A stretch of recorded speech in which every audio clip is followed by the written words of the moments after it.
இந்த விஜய் ஃபேன்ஸ் தாங்க இந்த மொத்த கூலி படத்தவே வந்து டிசாஸ்டர் பண்ணது. இதுக்கு முன்னாடி வந்து இந்த மாதிரி படமே யாருமே எடுத்ததே இல்லையா? அவங்களுடைய பிரச்சனையே என்னன்னு பார்த்தீங்கன்னா, இவர் வந்து ஒரு 1000 crores வந்து கலெக்ஷன் பண்ணிட்டாரு அப்படின்னு செட் பண்ணிடக்கூடாது அப்படின்ற மாதிரியான மைண்ட் செட்டில் வந்து இதெல்லாம் மாறணும். இதெல்லாம் மாறினா மட்டும்தான் தமிழ் சினிமாவில் ஒரு நல்ல படம், ஒரு குவாலிட்டியான படம் வந்து ரீசெண்டாக வந்து பார்த்தீங்கன்னா கூலி படம் ரிலீஸ் ஆகி நிறையா வந்து விமர்சனமும் சந்திச்சுட்டு இருக்கு, நல்ல கமெண்ட்ஸும் வந்துட்டு இருக்கு, ஒரு எப்படி சொல்கிறது, ஒரு மாறுபட்ட ஒரு மிக்சடு ரிவ்யூஸுமே வந்து வந்துட்டு தான் இருக்குது. அதெல்லாம் வந்து யாரும் மறுக்கலை. ஆனால் இருந்தாலும் வந்து இந்த படம் வந்து ஒரு குப்பை படம், இதெல்லாம் வேஸ்ட்டு, இதெல்லாம் ஒரு படமே கிடையாது அப்படின்ற மாதிரிலாம் வந்து நிறைய நெகட்டிவ்ஸ் வந்து பரவிட்டு இருக்கு. ஆக்சுவலாக வந்து அதெல்லாம் உண்மையாக பொய்யான்னு நீங்கள் போய் படம் பாருங்கள். நானே ரிவ்யூ சொன்னாலும் நீங்கள் நம்ப வேணாம். நீங்கள் போய் படம் பார்த்துட்டு இது வந்து இப்படி தான் இருக்குது, இந்த படம் ஓகே, அதாவது ஃபுல்லாகவே பாசிட்டிவாக வந்து ஒரு படம் எடுக்க முடியுமானா கண்டிப்பாக எடுக்க முடியாது. ஃபுல்லாக நெகட்டிவாக ஒரு படமாக இருந்தாலுமே கூட அதில் 2-3 பாசிட்டிவ்ஸ் ஏதாவது ஒன்று வந்து கண்டிப்பான முறையில் இருக்கும். ஆனால் இங்கே வந்து எப்படின்னா, இது வந்து தலைவர் படம், ரஜினி படம், இது ஒரு 2-3 நெகட்டிவ்ஸ் இருக்குது, ஒரு 3 நெகட்டிவ்ஸ் இருக்குது அப்படின்னா கூட இந்த படம் வந்து டோட்டலாக வந்து ஃபெயிலு, இது வந்து ஒரு குப்பை படம், இந்த படம் வந்து எதுக்குமே வந்து ஆகாது அப்படின்ற மாதிரி மைண்ட் செட்டில் நிறையா பேர் வந்து ரிவ்யூ சொல்லிட்டு இருக்காங்க. ஆக்சுவலாக இந்த படத்துக்குள்ள ஒரு மிகப்பெரிய பிரச்சனை என்ன அப்படின்னு வந்து பார்த்தீங்கன்னா, படத்துக்கு வந்து கொஞ்சம் ஹைப் வந்து அதிகமாகிடுச்சு. படம் அப்படி இருக்குமோ இப்படி இருக்குமோன்னு இவங்க கொடுத்த பில்டப்பு, லோகேஷ் கொடுத்த 2 மணி நேரம் இன்டர்வியூ, 3 மணி நேரம் இன்டர்வியூ, இதெல்லாம் வச்சு படம் வந்து அப்படி இருக்கும் இப்படி இருக்குன்ற மாதிரியான ஒரு இமேஜினேஷன் வந்து கொண்டு வந்தாங்க. ஸோ அதுதான் வந்து இந்த படத்தினுடைய மிகப்பெரிய பிரச்சனை. இப்போ நார்மலாக ஒரு ஆடியன்ஸ் போய் பார்க்குறேன் அப்படின்னா எந்த எக்ஸ்பிரஷன் தெரியாதவன் அவனுக்கு வந்து இது ஓகே, ஒரு தரமான ஒரு கமர்ஷியல் படம், ஒரு டீசெண்டான ஒரு தலைவர் படம் அப்படின்றத வந்து அவனால் மறுக்கவே முடியாது. ஆனால் இந்த ட்ரெய்லரு, இந்த இன்டர்வியூ இதெல்லாம் பார்த்து ஒரு ஹைப்போட போய் உட்கார்றவனுக்கு கண்டிப்பாக வந்து இந்த படம் வந்து இல்லைப்பா இன்னும் கொஞ்சம் பண்ணியிருக்கலாமே அப்படின்ற மாதிரியான மனநிலை வரும். அதை வந்து ஒத்துக்கிட்டு தான் ஆகணும். அதை வந்து நான் மறுக்கவும் இல்லை, யாரும் மறுக்கவும் முடியாது. ஆனால் இந்த படம் வந்து குப்பை படம், எதுக்குமே ஆகாது அப்படின்ற மாதிரி ஒரு மைண்ட் செட்டில் ரிவ்யூ சொல்கிறவங்களா இருக்கட்டும், கமெண்ட் பண்ணுறவங்களா இருக்கட்டும், ஸோ அவங்களுக்கு வந்து நான் என்ன சொல்ல விரும்புகிறேன் அப்படின்னா, இங்கே குப்பை படம் அப்படின்ற மாதிரியான படம் எதுவுமே கிடையாது. ரீசெண்டாக ரிலீஸ் ஆன தக் லைஃப் படத்தில் கூட இதெல்லாம் வந்து நல்லா இருந்துச்சு, இதெல்லாம் வந்து பெட்டராக பண்ணியிருக்கலாம், மணிரத்னத்திட்ட இருந்து இந்த மாதிரி விஷயங்கள்லாம் நாங்கள் வந்து எதிர்பார்க்கல, இது டோட்டலாக டிசப்பாயின்மெண்ட் அப்படி தான் சொன்னாங்களே ஒழிய இங்கே குப்பை படம் அப்படின்ற மாதிரியான படம் வந்து எங்கேயுமே வந்து கிடையாது அப்படின்றது தான் உண்மை. அதுலேயும் வந்து பார்த்தீங்கன்னா அந்த கூலி படத்துக்கு யாரெல்லாம் பாசிட்டிவாக வந்து ரிவ்யூ சொல்லியிருக்காங்களோ, சரி நல்லா இருக்குப்பா பார்க்கலாம் அப்படின்ற மாதிரி சொல்லியிருக்காங்களோ, அவங்களுடைய வீடியோக்குள்ளே கமெண்ட்ஸ்லாம் போய் பார்த்தாங்க அப்படின்னா எனக்கே 2-3 கமெண்ட்ஸ்லாம் வந்துச்சு. நான் ஹைட் தான் பண்ணி வச்சிருக்கேன். ஏன்னா அது வந்து நம்ம அந்த இடத்துல சோசியல் மீடியாவில் வந்து சில விஷயங்கள்லாம் வந்து பேச முடியாதுல்ல. ஸோ அதனால அவங்க என்ன சொல்கிறாங்க அப்படின்னா, இல்லை இது வந்து லியோ படத்த அளவுக்கு வந்து இல்லை, இது வந்து லியோ படம் அளவுக்கு வந்து இன்னும் கொஞ்சம் அந்த அளவுக்கு வந்து ஹைப் இருந்தாலுமே கூட அந்த படம் லெவலுக்கு வந்து இது கிடையாது அப்படின்ற மாதிரி நிறைய கமெண்ட்ஸ். இந்த படம் வந்து ஒரு குப்பை படம், இந்த மாதிரி ஒரு படம் எடுக்கிறது வந்து லோகேஷ் வந்து சும்மா இருக்கலாம் அப்படின்ற மாதிரி, லோகேஷோட லைஃபே காலி அப்படி இப்படி ஞாபகப்பட்ட கமெண்ட்ஸ் வந்து வந்துட்டு இருக்கு. ஆக்சுவலாக அது என்ன வந்து விஜய் ஃபேன்ஸ் தான் பண்ணுறாங்க அப்படின்ற மாதிரிலாம் வந்து சொல்ல வரல. ஆக்சுவலாக விஜய் அந்த கமெண்ட் வந்து எல்லாத்துலேயுமே வந்து பார்த்தீங்கன்னா விஜயினுடைய அந்த ப்ரொஃபைல் பிக்சர் தான் வச்சிருக்கு. வேணும்னே வந்து விஜய் ஃபேன்ஸாகவே இல்லாதவங்க கூட இந்த மாதிரி வச்சு விஜய் ஃபேன்ஸுக்கு வந்து ஒரு மாதிரி நெகட்டிவ் பிம்பத்தை வந்து உருவாக்குறாங்களா அப்படின்ற மாதிரியான விஷயங்கள் வந்து தெரியல. ஆனால் வந்த கமெண்ட்ஸ் எல்லாமே வந்து இவங்க தான் வந்து போட்டிருக்காங்க. ஒருவேளை வந்து உண்மையிலே வந்து இந்த விஜய் ஃபேன்ஸ் தான் பண்ணுறாங்க அப்படின்னா கண்டிப்பாக வந்து நீங்கள் ஒரு முட்டாள்தனமான செயலை தான் செய்கிறீங்க அப்படின்னு நான் சொல்லுவேன். ஏன்னா அவர் வந்து படம் நடிக்க வந்து ஃபஸ்ட்டு படம் நடிக்கும் போது இவர் வந்து சின்ன பிள்ளையா பிறந்தாரா பிறக்கலையான்னு கூட தெரியல. ஸோ நம்ம போய் அவர் கூடலாம் வந்து கம்பேர் பண்ணக்கூடாது. ஸோ அவரும் ஒரு லெவல், விஜயும் ஒரு லெவல் தான். ஸோ அவங்கவுங்க தனித்துவமான இடத்துல தான் இருக்காங்க. ஸோ இவருமே வந்து ஒரு மாஸ் ஹீரோ தான், இவருமே வந்து ஒரு மாஸ் ஹீரோ தான். நம்ம லியோ நடிச்சு விஜய் படம் வந்தாலும் நம்ம போய் தேட்டரில் போய் பார்க்க தான் போகிறோம், ரஜினி நடிச்சு வந்த படம் வந்தாலும் பார்க்க தான் போகிறோம், கமல் நடிச்சு வந்த படம் வந்தாலும் பார்க்க தான் போகிறோம். ஸோ இதில் வந்து எந்த வித மாறுபாட்டும் கிடையாது. ஆனால் இது என்ன ஒரு பிரச்சனை அப்படின்னா, ஸோ இந்த இண்டஸ்ட்ரிக்குள்ளேயே இருந்துட்டு இந்த இண்டஸ்ட்ரியிலே ஒரு படம் வந்து ரிலீஸ் ஆகுது. அந்த படத்தில் இந்த இண்டஸ்ட்ரியில் இருக்கிறவங்களே வந்து குறை சொல்லிட்டு இருக்காங்க. இப்போ ஆக்சுவலாக வந்து பார்த்தீங்கன்னா தெலுங்கில் வந்து ஒரு படம் ரிலீஸ் ஆகுது அப்படின்னா அதே டைமத்துக்கு இங்கே தமிழ்லேயே ஒரு படம் ரிலீஸ் ஆகுது, ரெண்டு வந்து போட்டியாக வருது அப்படின்னா தெலுங்குல ரிலீஸ் ஆன அந்த ஆடியன்ஸ்லாம் இருப்பாங்கல்ல, ஸோ அவங்க வந்து இந்த படம் நல்லா இல்லை, ஸோ அதர் இண்டஸ்ட்ரியை தான் வந்து சொல்லிட்டு இருப்பாங்க. அவங்களுடைய ஓன் இண்டஸ்ட்ரி வந்து எப்போயுமே வந்து விட்டு கொடுக்க மாட்டாங்க. ஆனால் நம்ம சைடு வந்து அது எப்பயுமே வந்து நடந்துகிட்டே இருக்கும். ஸோ நம்மகிட்டருந்து ஒரு படம் வருது, நம்மலேருந்து ஒரு படம் போய் ஒரு 1000 கோடி அடிக்குது அப்படின்னா ஓகே, தமிழ் சினிமாலேருந்து ஒரு பெஞ்ச் மார்க் வந்து செட் பண்ணிட்டாங்க அப்படின்னு நினச்சி சந்தோஷம் தான் பண்ணணும். இங்கே வந்து அப்படிலாம் இல்லை, எங்கால் படம் 1000 கோடி அடிக்கணும் அவ்வளோதான். இப்போ விஜய் படம் ரிலீஸ் ஆகுதுன்னா விஜய் படம் 1000 கோடி அடிச்சா எங்களுக்கு சந்தோஷம், ஆனால் ரஜினி படம் 1000 கோடி அடிச்சா எங்களுக்கு சந்தோஷம் இல்லைன்ற மைண்ட் செட் இருக்குல்ல. இது வந்து தமிழ் ஆடியன்ஸுக்கு மட்டும்தான் இருக்குது. ஏன்னா இந்த இண்டஸ்ட்ரியில் இருந்துக்கிட்டு நம்மளுடைய நாயகர்கள் நம்மளுடைய படங்களவே வந்து விட்டு கொடுத்துக்கிட்டு சண்டை போட்டுக்கிட்டு நடக்கிற விஷயம் வேற. நீங்கள் மலையாள சினிமாலையும் சரி பாலிவுட் சினிமா எங்கேயுமே வந்து நடக்காது, தமிழ் சினிமாவில் மட்டும்தான் நடக்குது. ஸோ இந்த விஷயம் மாறினா மட்டும்தான் இங்கே ஒரு படம் வந்து 1000 கோடி வந்து அடிக்க முடியும். இதெல்லாம் வந்து மாறவே மாறாது, நாங்கள் சண்டை போட்டுக்கிட்டே தான் இருப்போம் அப்படின்னா கடைசி வரைக்கும் நம்ம அந்த 400 கோடி 500 கோடியிலே தான் வந்து அந்த பிஸ்னஸ் சுற்றிக்கிட்டு இருக்குமே ஒழிய லாஸ்ட் வரைக்கும் வந்து ஒரு பெஞ்ச் மார்க் வந்து செட் பண்ணவே மாட்டாங்க. இப்போ லியோ படமே வந்து பார்த்தவங்களுக்கு வந்து நிறைய விமர்சனங்கள்லாம் இருக்குது. அவங்களுக்கும் இந்த செகண்ட் ஹாஃபில் இந்த இதெல்லாம் நல்லா பண்ணியிருக்கலாங்க அப்படின்ற மாதிரி ஒரு கருத்து வந்து இருக்குது. எனக்குமே வந்து நான் படமாகவும் எனக்குமே இருந்துச்சு, இது கொஞ்சம் நல்லா பண்ணியிருக்கலாமே அப்படின்னு. ஆனால் நீங்கள் வந்து லியோ படத்தை வந்து குப்பை படம் அப்படின்ற மாதிரி சொல்ல முடியுமா? கண்டிப்பாக வந்து சொல்லவே முடியாது. இப்போவும் சொல்கிறேன், லியோ படத்தில் ஒரு 4-5 சீக்வன்ஸ் ஆகுது, கண்டிப்பாக அதை வந்து நான் எத்தனை தடவை போட்டாலும் நான் வந்து பார்த்துக்கிட்டே இருப்பேன் அப்படின்ற மாதிரி சீன்ஸ் கண்டிப்பாக ஒரு 4-5 சீன்ஸ் ஆகுது இருக்கும். ஸோ எல்லா படமே வந்து நல்ல படம் தான். இத்தனைக்கும் வந்து பார்த்தீங்கன்னா அந்த லியோ படத்தில் வரக்கூடிய அந்த சேசிங் ஒரு சீன் இருக்கும், ரட்டா சேசிங். ஸோ எனக்கு தெரிஞ்சு தமிழ் சினிமாவில் அப்படி ஒரு சேசிங் சீன், அப்படி ஒரு பிஜிஎம், அந்த மாதிரியான ஒரு மேக்கிங் ஸ்டேஜிங் பண்ணது எனக்கு தெரிஞ்சு அந்த லியோ படத்தில் மட்டும் தான். அது அந்த அளவுக்கு வந்து அருமையாக தான் இருக்கும். அதுக்காக நான் செகண்ட் ஹாஃப் வந்து இந்த இடம் மட்டும் சரியில்லை, அதுக்காக வந்து இந்த டோட்டல் படமே வேஸ்ட்டு, இது வந்து பார்க்கவே முடியாது, குப்பை படம்னு சொன்னால் கண்டிப்பாக யாரும் ஏற்றுக்க மாட்டாங்க. ஸோ இதே மாதிரி ஒரு விஷயத்தை தான் வந்து இப்போ வந்து கூலி படத்துக்கு பண்ணிட்டு இருக்காங்க. இவர் வந்து செகண்ட் ஹாஃப்ல வந்து ரொம்ப வந்து லேகிங்காக இருக்குது, நாங்கள் வந்து எதிர்பார்த்த ட்விஸ்ட் இல்லை, கேமியோ அப்படி இப்படின்னு சொன்னாங்க, எல்லாம் ஏமாற்றிட்டாங்க அப்படின்ற மாதிரியான விஷயங்களை வச்சுக்கிட்டு ஆக்சுவலாக உண்மையிலேயே வந்து ஒரு நல்ல கதை தான். படம் நீங்கள் ஃபுல்லாகவே பார்க்கும்போது பார்த்தீங்கன்னா ஏற்பட்ட சின்ன சின்ன திருப்பங்கள்லாம் இருந்திருக்கும். மசாலாவுக்கு வந்து அங்கே ஜெயிலர் படத்தில் எப்படி தமன்னா வந்தாங்களோ அது மாதிரி இந்த படத்தில் வந்து பூஜா ஹெக்டே வந்திருக்காங்க. சோபின் அவர்களும் வந்து நல்லா ஆக்ட் பண்ணியிருக்காங்க, நாகார்ஜுனும் நல்லா தான் ஆக்ட் பண்ணியிருக்காங்க. இருந்தாலுமே வந்து சின்ன சின்ன அந்த எக்ஸ்பெக்டேஷன் வந்து இருக்குது, அதெல்லாம் வந்து ஃபுல்ஃபில் பண்ணலை அப்படின்றதான் உண்மை. அதை விட்டு போட்டு நான் வந்து இந்த படத்தோட இந்த படத்தை கம்பேர் பண்ணுறேன், அந்த படத்தோட இந்த படத்தை கம்பேர் பண்ணுறேன்னு பண்ணிட்டு டோட்டலாக வந்து எல்லா தமிழ் இண்டஸ்ட்ரியில் ரிலீஸ் ஆகிற எல்லா படத்தையுமே வந்து குப்பை ஆகிட்டு இருக்காங்க. நீங்கள் வந்து நினச்சி பாருங்களேன், இப்போ பெரிய படம் ரிலீஸ் ஆகுது, இதுவும் நீ வேணான்ட்ட, சரி ஓகே, ஒரு டூரிஸ்ட் ஃபேமிலி படம் ரிலீஸ் ஆகுது, மெட்ராஸ் மேட்னி படம் ரிலீஸ் ஆகுது, 3BHK படம் வந்து ரிலீஸ் ஆகுது, ரீசெண்டாக வந்து சூப்பரான படம் ஹவுஸ்மேட்ஸ், ஸோ அந்த படம் ரிலீஸ் ஆகுது. ஸோ அதையும் போய் தேட்டருக்கு போய் பார்க்குறியா? அதையும் தேட்டருக்கு போய் பார்க்குறது இல்லை. தேட்டர் போய் பார்த்தா 5 பேர் தான் இருக்காங்க. ஹவுஸ்மேட்ஸ் படத்துக்குலாம் 5 பேர் 6 பேர் தான் உட்காந்துருக்கு. அதெல்லாம் சூப்பர் படம், ஆனால் இல்லை. ஸோ நீ நல்ல படம் வந்தாலும் பார்க்க மாட்டேற, ஒரு மாஸ் ஹீரோ வந்து படம் வந்தாலும் பார்க்க மாட்டேற. ஸோ இது எப்படி தான் வந்து அப்புறம் தமிழ் சினிமாவில் வந்து இல்லைப்பா படம் வந்துருச்சு, ரிலீஸ் ஆகிடுச்சு, நல்லா கலெக்ஷன் ஆச்சு, 100 நாள் ஓடிடுச்சு, இதெல்லாம் எப்படி வரும்? ஒரு படத்துக்கு வந்து நீ ஆதரவு தெரிவிச்சா தான் வரும். நீ எந்த படம் வந்தாலுமே அப்படி அடிச்சுக்கிட்டு சண்டை போட்டுக்கிட்டே இருக்க. இப்போ நாளைக்கு வந்து ஒரு விஜய் படம் ரிலீஸ் ஆகுதுன்னு வைங்களேன், இந்த ரஜினி ஃபேன்ஸ் இவங்கெல்லாம் போய் திரும்ப அதே வேலையை தான் பார்த்துட்டு இருப்பாங்க. ஸோ லாஸ்ட் வரை இது சண்டை தான் நடந்துட்டு இருக்கு ஒழிய ஃபைனலாக வந்து இதுக்கு ஒரு தீர்வு வந்து வரவே வராது. இங்கே எப்படி வந்து பிரிஞ்சிருக்காங்கன்னா, இப்போ இந்தியாவுக்குள்ள தமிழ்நாடுக்குள்ளே இத்தனை ஜாதிகள்லாம் இருப்பாங்கல்ல.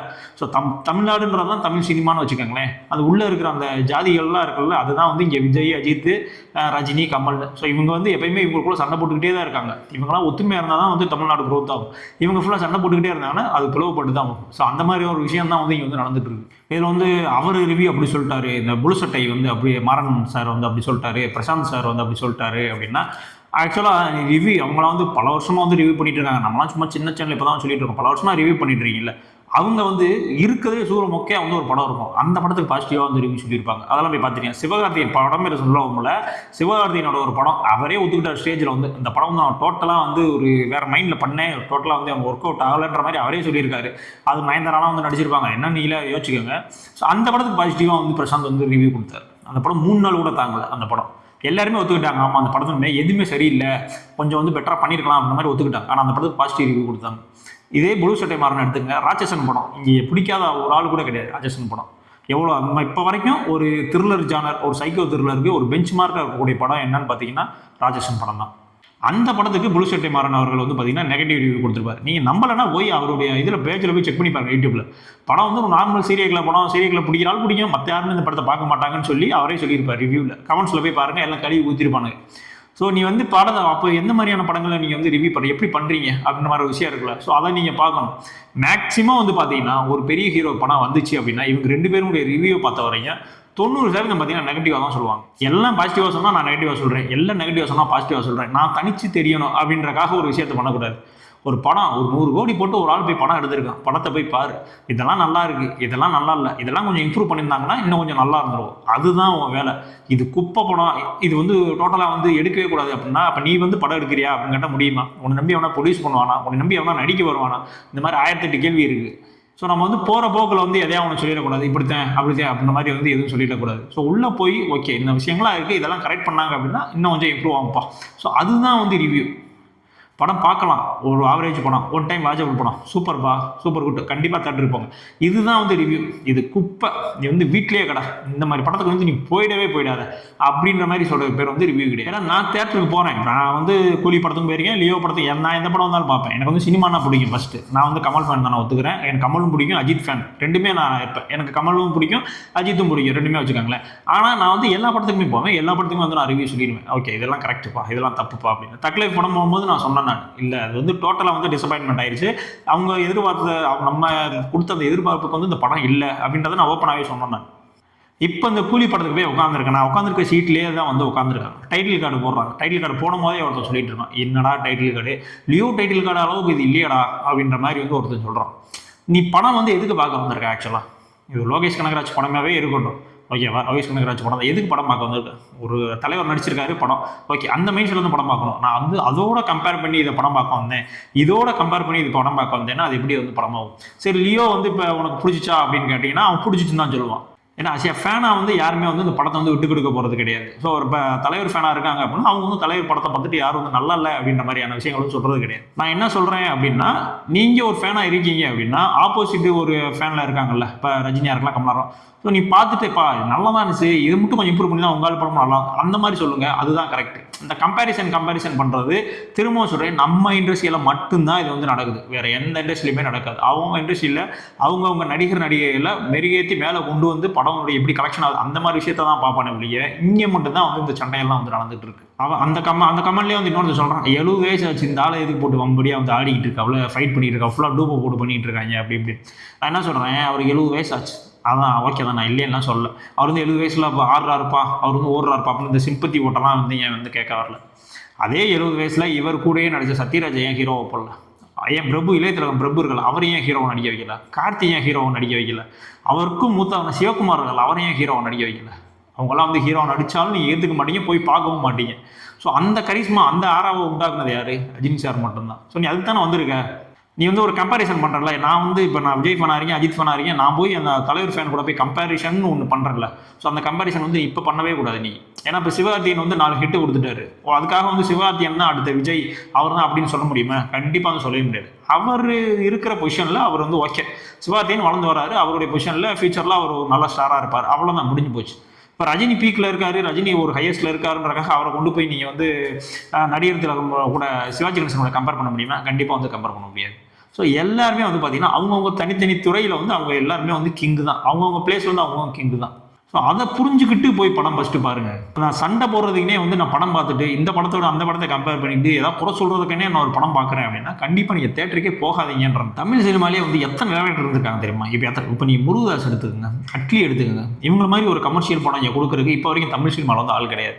ஆனால் அவங்க ஒரு 2 படம் ஃப்ளாப் கொடுத்தாங்க. நீ ஓட்டி ட்ரோல் பண்ணி மொத்த பேரையுமே வந்து ஹிந்தி அங்கங்கே ஒப்பிச்சு ஓடிட்டானுங்க, இங்கே படம் எடுக்கவே முடியாதான்னு சொல்லி ஓட்டாங்க. ஸோ அவங்கள மாதிரி வந்து ஒரு டேரக்டர் வந்து நம்மளுக்கு கிடைக்கவே மாட்டாங்க. நீ அட்லி வந்து இவன் காப்பி அடிக்கிறான், அவன் காப்பி தான் அடிப்பான். இப்போ வந்து இப்போ கூலி என்ன புது கதையா, லியோ என்ன புது கதையா, இந்த குட் பேட் எல்லாமே வந்து என்ன புது கதையா, தக்லைஃப் வந்துச்சு அதென்ன புது கதையா, எல்லாமே அதே ஸ்டோரி தான். ஸோ அதில் ஸ்க்ரீன் பிளேல என்ன சேஞ்ச் பண்ணணுமோ அந்த விஷயம் பண்ணியிருப்பாங்க. ஸோ இதே தான் வந்து அட்லியும் பண்ணார். ஸோ அவருக்கு இருக்கக்கூடிய ஒரு கதை, அந்த நாலேஜ், அதை வச்சு ஸ்க்ரீன் பிளேல எப்படி ஒரு அவனை உட்கார வச்சால, ஆடியன்ஸாக வந்து உன்னை உட்கார வச்சால, படம் எந்த நேரத்துலையும் போர் அடிக்க விடாம உட்கார வச்சால. ஸோ அதுதான் விஷயம். நீ படம் பார்த்து முடிச்சுட்டு வந்தப்பறம் சொல்லுவேன் இது அந்த படம் தான் இந்த படம் தான், ஆனால் படம் பார்த்துட்டு இருக்கும்போது உனக்கு யோசிக்க வைக்காமல் உட்கார வச்சிருக்காங்கல்ல, அதுதான் வந்து விஷயம். ஸோ நீங்கள் ட்ரோல் பண்ணி தான் வந்து மொத்தமாக எல்லாம் பிச்சு போயிட்டு இருக்காங்க. லாஸ்ட் வரைக்கும் வந்து பார்த்தீங்கன்னா நீங்கள் வந்து 1000 கோடி அடிக்க போகிறதில்ல, எதுவுமே பண்ண போகிறதில்ல. இந்த இருக்கிற இந்த லோகேஷையும் வந்து வேற ஒரு இண்டஸ்ட்ரி பற்ற போகிறீங்க. அவர் ஆல்ரெடி சொல்லிட்டு இருக்காப்புல, அமீர் கான் வச்ச வாடகை எடுக்க பாருங்க, அவர் பாட்டு அங்கேயே செட்டில் ஆயிடுவாப்புல. நீங்கள் வழக்கம் போல் இந்த குட் பேட் அக்லி இந்த மாதிரி வந்து ஒரு கமர்ஷியலாக மசாலாவாக போட்டு ஒரு படமாக தான் வந்து லாஸ்ட் வரைக்கும் பார்த்துட்டு இருக்க போகிறீங்க. இதில் இன்னொன்று வேறு, லோகேஷுடைய வாழ்க்கையெல்லாம் வந்து போயிடுச்சு அப்படின்னு. டேய் 50 கோடி ரூபா சம்பளம் அந்த ஆளுக்கு, டேக்ஸ்லாம் போனால் கூட 39 கோடி ரூபா கையில் நிற்க. ஆனால் ஆயுசுக்கு படமே எடுக்கிறனால அவன் பாட்டு சம்முன்னு வாழ்ந்துட்டு போயிடுவாப்புல. நீ சம்மந்தமே இல்லாமல் உனக்கு இப்போ சாப்பிட்ற காசு இருக்கான்னு கேட்டால் காசு இருக்காது. நீ போய் அந்த ஆளுடைய வாழ்க்கையை போச்சு, அது எப்படி போகும்? 6 படம் எடுத்திருக்காங்க, 5 படம் ஹிட் படம், ஒரு 2 படம் வந்து நார்மலாகவே போயிருக்குன்னு கூட வச்சுக்கிடுவான். அப்புறம் எப்படி வந்து ஒரு டேரக்டர் வந்து ஃபெயில் ஆயிடுவானா? இப்போ கேஎஸ் ரவிக்குமார் எடுத்த படத்தில் 50 படம் எடுத்திருக்காரு அப்படின்னா 11 படம் ஃப்ளாப் தான். அதாவது 11 படம் ஃப்ளாப்னால அந்த 37 மிச்சம் இருக்கிற அந்த 39 படம் வந்து கணக்கில் வராதா? என்ன ஒரு யோசிக்கிறாங்க, ஒன்றுமே தெரியல. நீ வந்து ஒரு பிரச்சனையில் இருக்க, வீட்டில் வந்து ஒரு டென்ஷன் இருக்குது, current bill, EB bill, loan, லொட்டு லோஸுக்கு, பிள்ளைக்கு செலவு, மாத்திரை செலவு, அதுன்னு ஏற்பட்டது இருக்குது. இது எல்லாம் மறந்து ஒரு தேட்டருக்குள்ளே போய் பார்க்கும்போது வந்து ஒரு 2 மணி நேரம் 3 மணி நேரம் எந்த பிரச்சனையும் எல்லாத்தையும் மறந்துட்டு ஒரு ஃபீல்டில் வந்து படம் பார்க்குறேன்ல, அதுதான் சினிமா. அதுக்காக மட்டும் நீ சினிமாவுக்கு போ. அந்த 2.5 மணி நேரம் நான் பார்க்கும்போது எனக்கு எதுவுமே வந்து மனசில் வரல, எதுவுமே தோணலை. டோட்டலாக வந்து நான் அந்த சினிமாக்குள்ளே இருந்தேன் அப்படின்ற மாதிரியான ஒரு விஷயம் இருக்குல்ல, அந்த மாதிரியான ஒரு விஷயத்த, அந்த மாதிரியான ஒரு அனுபவத்துக்காக நீ கண்டிப்பாக சினிமாவில் போய் பாரு. உனக்கு எதுவுமே வந்து போர் அடிக்காது. கேட்டால் நான் கொடுத்த 200 ரூபாய்க்கு ஒர்த்தாக இருக்கணுமே, ஒரு நாளைக்கு 600 ரூபா 400 ரூபா சும்மா குடிச்சிட்டு தண்டமாக செலவழிச்சிட்டு இருப்பாங்க.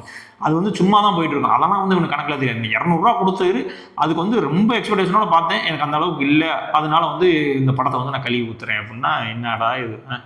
ஸோ சினிமாவை எப்பயும் சினிமாவை பாருங்கள், உங்களை என்ஜாயபிளாக வச்சுக்குதா? அவ்வளோதான் முடிஞ்சு. நான் வந்து இந்த படம் சரியில்லை, இது கொஞ்சம் சின்ன சின்ன சேஞ்சஸ் இருக்குது, இதெல்லாம் வந்து அடுத்த படத்தில் இம்ப்ரூவ் பண்ணால் நல்லாயிருக்கும், அவ்வளோதான். இந்த மாதிரியான மைண்ட் செட்டு, இந்த மாதிரி மைண்ட் செட்டில் ரிவ்யூ பண்ணுங்கள், இந்த மாதிரி மைண்ட் செட்டில் படமும் போய் பாருங்கள். ஏன்னா இப்படியெல்லாம் வந்து ட்ரோல் பண்ணி எல்லாம் பண்ணிகிட்டே இருந்தீங்கன்னா கண்டிப்பாக தமிழ் சினிமாவுக்கு ஒரு நல்ல படம் வர்றதுக்கான வாய்ப்பு ரொம்பவுமே வந்து குறைவு தான். இதுதான் வந்து உண்மை. ஏன்னா போய் எல்லாருமே வந்து பார்த்தீங்கன்னா ஒரு 1000 கோடி அந்த விஷயத்திலே போயிட்டு இருக்காங்க ஒழிய இங்கே ஸ்க்ரீன் பிளே, கதை அந்த மாதிரியான மைண்ட் செட் வந்து யாருமே இல்லை. ஸோ அந்த மாதிரி படம் வந்தாலும் நம்மளுமே வந்து தியேட்டரில் போய் பார்க்கறது இல்லை. நம்மளுமே வந்து பெரிய ஆடியன்ஸ் படம் வந்தால் தான் வந்து போகிறோம். ஏன்னா அந்த மாதிரி இருக்கிற படம் தான் சில பேர் ரிவ்யூவே பண்ணுறாங்க. ஸோ அந்த மாதிரி சுச்சுவேஷனில் தான் வந்து இங்கே தமிழ் சினிமா வந்து போயிட்டு இருக்கு. ஸோ இந்த தமிழ் சினிமாவோட வளர்ச்சி எல்லாமே வந்து பார்த்தீங்கன்னா ஆடியன்ஸ் ஆன போக தான் இருக்குது. ஸோ கண்டிப்பாக நல்ல படங்களுக்கு ஆதரவு கொடுங்க. சில சரியில்லாத படங்களுக்கு இதெல்லாம் நல்லா இருந்திருக்கலாம் அப்படின்ற மாதிரியான வியூஸை கொடுங்களே ஒழிய இது குப்பை, இது வேஸ்ட்டு தரம் அப்படின்னா டோட்டலாக அவுட்டு அப்படின்ற மாதிரியான ரிவ்யூ வந்து கொடுக்கறதுக்கான அவசியமும் கிடையாது. ஏன்னா அதுக்கு முன்னாடி ஒரு 1000 பேர் 2000 பேர் உழைப்பெல்லாம் இருக்குது. ஸோ அதெல்லாம் வந்து பார்த்துக்குங்க. நான் வந்து இந்த விஜய் ஃபேன்ஸ் எவ்வளோ தாக்கி இது வந்து சொல்லிட்டேன் அப்படின்ற மாதிரிலாம் கிடையாது. ஆக்சுவலாக நானும் விஜய் படம் வந்தாலும் நானும் போய் ஃபஸ்ட் நாளே போய் பார்ப்பேன். ரஜினி படம் வந்தாலும் பார்ப்பேன், அஜித் படம் வந்தாலும் பார்ப்பேன், கமல் படம் வந்தாலும் பார்ப்பேன். ஸோ நான் பொதுவாக வந்து இவங்க ஃபேனாகவே இருந்தாலும் கூட நான் வந்து ஒரு சினிமா லவர் தான். எனக்கு எந்த படம் வந்தாலும் நான் பார்த்துட்டு நல்லா இருக்கா நல்லா இல்லையான்னு சொல்லுவேன். ஸோ என் மைண்ட் செட் பொறுத்த வரைக்கும் இந்த படம் ஒரு கமர்ஷியல் படம், ஒரு நார்மலான ஒரு கமர்ஷியல் படம். நீங்கள் போய் பார்த்தா உங்களுக்கு ஒரு என்ஜாயபுளாக இருக்கும். அப்படியான ஒரு படம் தான் அது.